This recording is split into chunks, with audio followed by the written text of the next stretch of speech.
अस्सलाम वालेकुम स्टूडेंट्स, आज हमारा लेक्चर नंबर 10 है बायोलॉजिकल मेथड। इसको हम डिस्कस करेंगे। इसमें से कल हम जो है ना वो कुछ डिस्कस कर चुके थे, जिस तरह की ऑब्जर्वेशन की मैं आज आपको थोड़ा सा जो है ना बैकग्राउंड नॉलेज दूंगी। ऑब्जर्वेशन में हमने पढ़ा था कि ऑब्जर्वेशन के अंदर हम 5 चीज़ों को जो है ना वो देखते हैं। सेंसरी चीज़ें होती हैं हमारी बॉडी के अंदर, विजन है, हेयरिंग है, स्मेलिंग है, टेस्ट है और टच है। उसके बाद हमने डिस्कस किया था टाइप्स ऑफ ऑब्जर्वेशन, क्वालिटेटिव और क्वांटिटेटिव।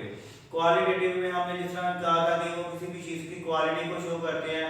लाइक अगर यहाँ पे कोई चीज़ आप चेक करते हैं तो उसकी क्वालिटी आपके लिए और होगी, अगर कोई मैं जो है ना उसको चेक करता हूँ तो मेरे लिए उसकी क्वालिटी कुछ और होगी। लेकिन जब हम क्वांटिटी को कहते हैं मिकदार को, लेकिन जब हम कोई भी चीज़ केजी में लेने जाएंगे तो वो 1 केजी के अंदर जो है ना 1000 ग्राम आपके लिए भी सेम होगा, मेरे लिए भी वो 1000 ग्राम जो है ना वो सेम होगा। अगर आप किसी बाहर की कंट्री में भी चले जाते हैं तो उसकी क्वांटिटी वही रहेगी, उसका जो केजी के अंदर 1000 ग्राम है वो सेम रहेगा, वो चेंज नहीं हो सकता।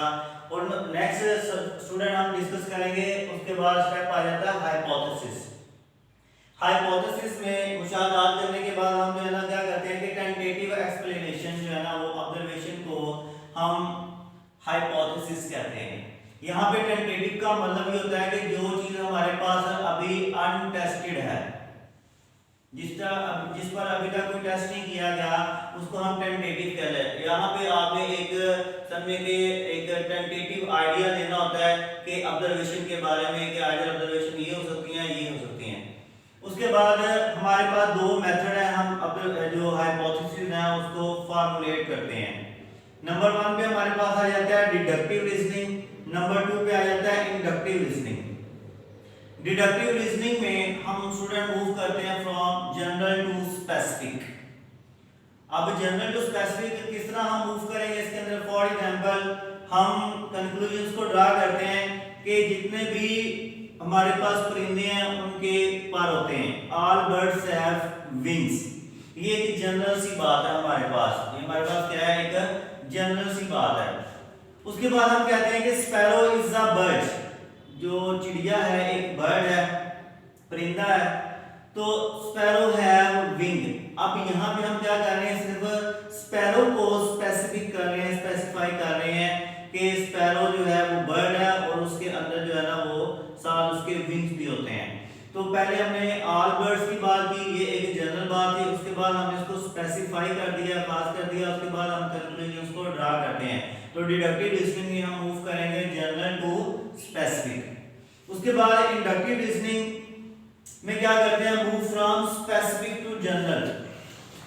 अब जिस तरह हमने पहले जो है ना स्टेटमेंट में पढ़ा था लास्ट पे, एक sparrow have wings, sparrow is a bird and sparrow have a wings.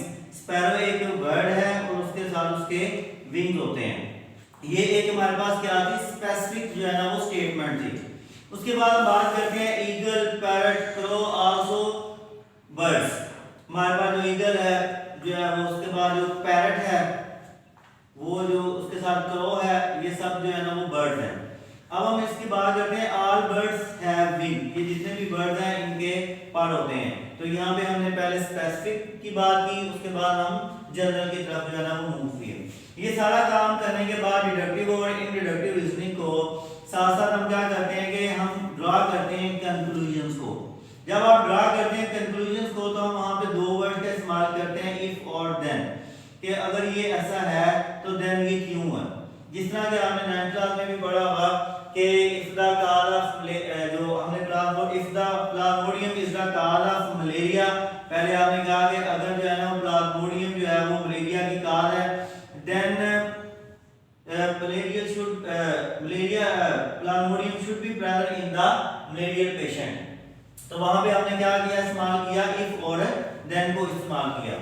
Next हमारे पास जो है ना कुछ और वे वो हमने पढ़े थे, और कुछ अदर वेज हैं जिससे हम जो है ना हाइपोथेसिस को फॉर्मेट करते हैं। उसमें से हमारे पास इमेजिनेशन है, इमेजिनेशन के आप अपने तखय्युल जो नजरिया है उससे बना सकते हैं। हमारे पास जो है ना सेकंड पे है स्टैटिक जो है प्रेफरेंस है।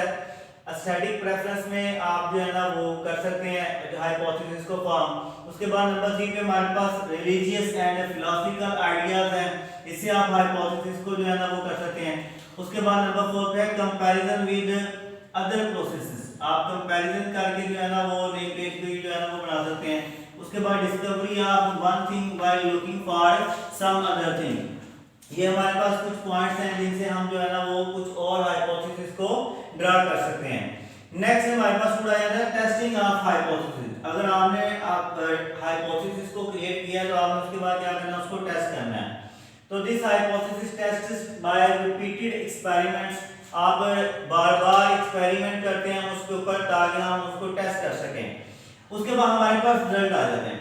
रिजल्ट दो तरह के, या तो हाइपोथेसिस रॉन्ग होगा या फिर जो है ना वो प्रूफ होगा। अगर तो वो रॉन्ग है, रॉन्ग हाइपोथेसिस है, तो उसमें हम उसको रिजेक्ट कर देते हैं और इससे क्या होता है कि जो साइंटिस्ट है उसका जो कॉन्फिडेंस है वो इंक्रीज हो जाता है। हमारे पास जो रॉन्ग हाइपोथेसिस है हम उनको रिजेक्ट कर देते हैं, लेकिन वो साइंटिस्ट का जो कॉन्फिडेंस है वो इंक्रीज करते हैं। लेकिन हमारे पास जो सही होते हैं, प्रूव्ड होते हैं हाइपोथेसिस, उनको हम एक्सेप्टेड कर लेते हैं और उसकी आगे फर्दर जो है ना वो हम एक्सप्लेनेशन करते हैं। उसके बाद जब आप हाइपोथेसिस को एक्सेप्ट कर लेते हैं, उसके बाद हम थ्योरी को बनाते हैं। जब हर जो हाइपोथेसिस है सपोर्ट करता है सेम रिजल्ट को, बार-बार आप टेस्ट करते हैं इसके ऊपर, तो हर जो रिजल्ट होता है वो सेम आता है, सपोर्ट करता है रिपीटेड टेस्ट से, तो आप उस थ्योरी को उस हाइपोथेसिस को थ्योरी का नाम देते हैं। Each hypothesis support the same result by repeated test. This hypothesis is called theory. अगर आपके पास हर हाइपोथेसिस जो आपने बनाया उसके सेम रिजल्ट आते हैं बार-बार टेस्ट करने से, तो आप फिर उस हाइपोथेसिस को थ्योरी का नाम देते हैं। अब थ्योरी के अंदर हमारे पास एग्जांपल है सेल थ्योरी है, लमार्क थ्योरी है, डार्विन थ्योरी है। और याद रखिएगा स्टूडेंट, जो एक गुड थ्योरी है हमेशा याद रखिएगा उसके अंदर दो चीजें होती हैं। एक तो उसके अंदर एक्सप्लेनेटरी पावर होती है, यानी कि आप उसको एक्सप्लेन कर सकते हैं। दूसरा इसके अंदर प्रेडिक्टिव जो है ना वो पावर भी होती है, यानी कि आप इससे नई पेशगोई जो है ना वो कर सकते हैं। तो अगर हमारे पास जो है ना वो एक्सप्लेनेटरी एक थ्योरी है और उसके अंदर जो है ना प्रेडिक्टिव थ्योरी है, तो हम उसको बाद में प्रोडक्टिव थ्योरी भी कहते हैं। प्रोडक्टिव थ्योरी वो थ्योरी होती है जो न्यू हाइपोथेसिस को जनरेट करती है। याद रखिएगा, जब आपके पास न्यू हाइपोथेसिस आते हैं किसी भी थ्योरी से, तो आप उसको एक प्रोडक्टिव थ्योरी कहते हैं। थ्योरी बनने के बाद आप नेक्स्ट मूव करते हैं लॉस के ऊपर। जब बहुत सारे, क्योंकि आप देखें आपने ये काम किया, थ्योरी बनाई, थ्योरी को स्टूडेंट हम किसी भी जो है ना जगह पे जो है ना वो चैलेंज करके जो है ना डिस्प्रूव कर सकते हैं। तो यहाँ पे क्या होता है कि जब थ्योरी बन जाती है तो बहुत सारे साइंटिस्ट दुनिया के अंदर इसको एज अ चैलेंजेस के तौर पे लेते हैं और ट्राई करते हैं बार-बार रिगरस टेस्टिंग करके कि हम इसको डिस्प्रूव कर सकें। याद रखिएगा, रिगरस टेस्टिंग का मतलब यहाँ पे ये कि वो बहुत एहतियात के साथ और बहुत ज़्यादा टेस्टिंग करते हैं ताकि हम उस थ्योरी को जो है ना वो रिजेक्ट कर सकें। तो many scientists try to disprove the theory. If this theory could not disprove, then become law. अगर साइंटिस्ट की बहुत ज़्यादा रिगरस टेस्टिंग करने के बाद भी वो थ्योरी वैसे ही हाइपोथेसिस के साथ सपोर्ट रहती है, तो उस थ्योरी को बाद में हम जो है ना वो लॉस का नाम देते हैं। तो बायो के अंदर अभी तक सिर्फ दो ही लॉज हैं। नंबर 1 पे हार्ड-विंगबर्ग लॉ है और नंबर 2 पे हमारे पास मेंडल लॉ ऑफ इनहेरिटेंस है। तो ये लॉज की एग्जांपल है।